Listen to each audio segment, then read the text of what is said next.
The truth is, your day is probably a trap.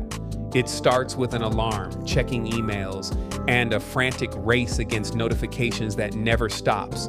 But what if the path to genius wasn't about adding more, but taking things away? What if it's about how you think? I swapped my chaotic modern life for Albert Einstein's for 24 hours, not for the quirks, but for the mindset. I wanted to see if his routine could break the mental traps that hold so many of us back. Here's what happened. So, what's the framework? It's simple. First, the big one, 10 hours of sleep. This isn't laziness, it's preparing your mind to win. Second, a slow breakfast with a newspaper. No phone, this builds the muscle of focus instead of feeding the addiction to distraction. Third, a long walk to work. Einstein knew that a mind in motion stays in motion. He used this walk to solve problems, the work itself. Pure focused blocks of time, no distractions. And in the afternoon, a power nap. He even had a hack for it, holding a spoon that would drop and wake him before he fell into deep sleep. He also didn't wear socks. Why? Because he believed in removing any distraction, no matter how small. My first thought, this routine isn't just a list of habits. It's a discipline designed to protect his greatest asset, his mind. Section 2, the morning of slow motion. The experiment started the night before by getting a full 10 hours of sleep. Waking up without an alarm felt wrong. I felt like I was already losing. This is the first mind trap, thinking rest is unproductive. Then breakfast. Sitting with just a newspaper felt ancient.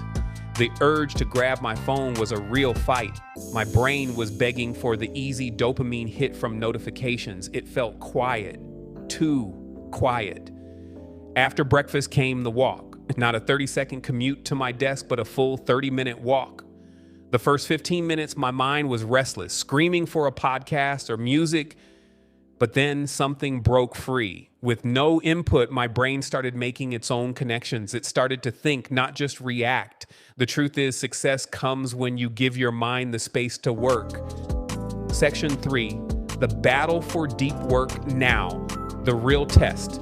A solid block of work, 10:30 a.m. to 1 p.m., no phone, no email, no social media. The first hour was a battle. My mind was like a caged animal looking for any escape. This is the distraction trap. We think we're multitasking, but we're just fracturing our focus into useless pieces. I was realizing my biggest prison wasn't my office, it was the digital noise I willingly let into my head. But then, just like on the walk, a breakthrough, a state of pure focus I haven't felt in years. The work wasn't just faster, it was deeper. You can't win the game if you're not even on the field. And for the first time in a long time, I was on the field. If you feel like your phone is winning the battle for your brain, subscribe, because what happened after lunch was a complete game changer. Section 4, the legendary nap. After lunch, it was time for Einstein's secret weapon, the nap, and I had to try his technique. I sat in a chair holding a spoon over a metal plate. Just as I started to drift into a real sleep, my hand relaxed and clang. It worked. I woke up instantly, not groggy, but sharp, refreshed. This state between sleep and wakefulness is a hotbed for creative ideas. It's a mental edge. Thinkers from Dali to Edison use this. It's not about sleeping more, it's about sleeping smarter. The rest of my afternoon was energized. I even went without socks. And you know what? It was liberating. One less tiny thing to think about. Conclusion.